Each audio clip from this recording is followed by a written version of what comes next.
Hello दोस्तों, कैसे हो आप।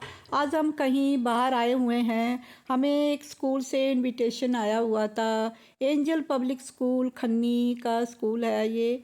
स्कूल बहुत काफ़ी अच्छा है। तो यहाँ पे बच्चों का साइंस एग्जीबिशन चल रहा है। तो यहाँ पे सरस्वती माता का मंदिर भी है। तो हमने बच्चों से बात की। बच्चों ने हमें हैंडमेड सैनिटाइज़र के बारे में बताया। सभी को नमस्कार। आज हम एक बहुत महत्वपूर्ण और स्वच्छता के बारे में बात करने जा रहे हैं। As we all know, hand sanitizer is a crucial tool to keep our hand clean and germ-free. जैसा कि आप सभी जानते हैं, हैंड सैनिटाइजर हमारे हाथों को साफ रखता है और कीटाणु मुक्त रखने के लिए महत्वपूर्ण उपकरण है। But did you know that you can make your own hand sanitizer at home without using any harmful chemical or alcohol?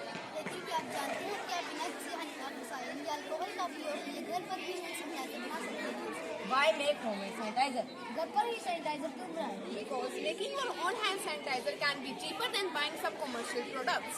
क्योंकि लागत प्रभावित है, इसलिए स्वयं का हैंड सैनिटाइजर बनाना वाणिज्यिक उपकरणों को खरीदने से सस्ता हो सकता है। Customizable. You can choose the ingredients and flavor that you like. अनुकूल योग्य आप अपनी पसंद की सामग्री और सजावट कर सकते हैं It is also environmental friendly. और ये पर्यावरण अनुकूल भी है। Instruction to making the sanitizer. अब हम आपको बताते हैं कि इन उत्पादों से हम घर पर ही सैनिटाइजर कैसे बनाया जाए।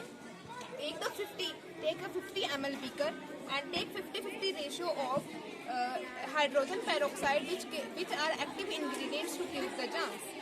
Second, take 50 ml aloe vera gel, Essential drop of rose water for the fragrance. glycerin for moisturizing your skin. Mix the mixture until it's well combined. इस मिश्रण को तब तक मिलाएं जब तक ये अच्छी तरह से मिल न जाए। Precaution. अब हम आपको इसके एहतियात बताएंगे।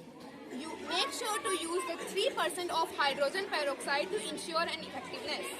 सही ढंग का उपयोग करें। प्रभावशीलता सुनिश्चित करने के लिए बस 3% का ही प्रयोग करें।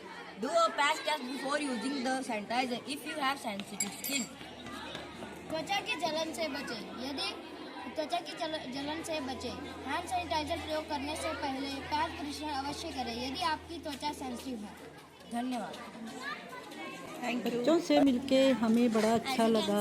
अब हम अगले टेबल पे गए तो उन्होंने भी हमें remove the large particles and sediment from the water. It used in rural area and where the water quality is very poor. As now we use technology. I am in RO to filter water. There is no technology in the olden days, so our Asian to use traditional water filter. Like this, the traditional water filter works.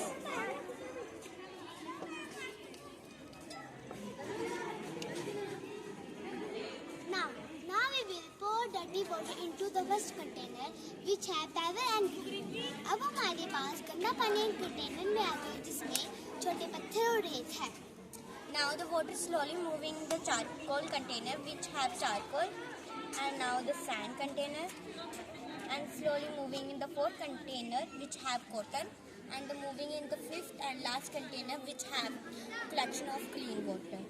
Like this, the traditional water filter works. Thank you. Good morning, sir.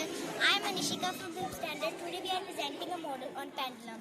What is a pendulum? A pendulum is a weight suspended from a pivot and allowing it to swing freely in consistent and predictable manner. Pendulum क्या है? Pendulum एक भार है जो एक दूरी से लटकता है और जो सुसंगत और पूर्व स्वतंत्र रूप से झुलाता है। धन्यवाद। Types of pendulum. First, single pendulum. A pendulum with single bob and एक bob और strings से compound pendulum. कई bob और strings से बना pendulum. Physical pendulum. A pendulum with distributed mass such as rigid rod. Physical pendulum को भौतिक pendulum भी बोलते हैं।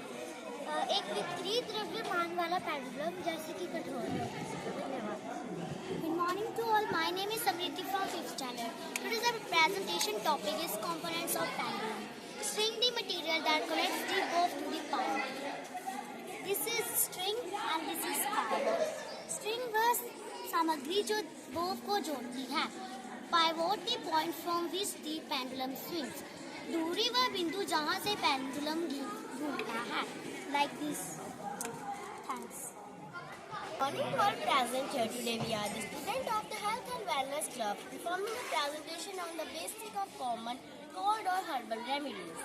Cold and cough are very common ailments that affect people of all ages, especially when there is season change.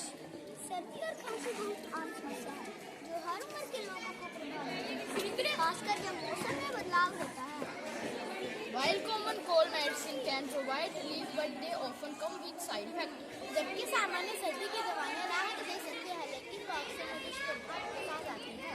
Ayurveda gives us very natural and effective treatments without such as drawbacks. लेकिन आयुर्वेद हमें ऐसी दवाइयों के बिना बहुत ही प्राकृतिक और प्रभावी उपचार देता है. Here are some Ayurvedic remedies to treat our cold cough symptoms naturally. यहाँ आपकी सर्दी और खांसी के लक्षणों को कम करने के लिए कुछ आयुर्वेदिक उपचार दिए गए हैं.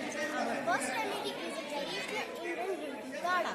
हमारा पहला उपाय पारंपरिक भारतीय काढ़ा है. Kadha is a mixture of herb and spices.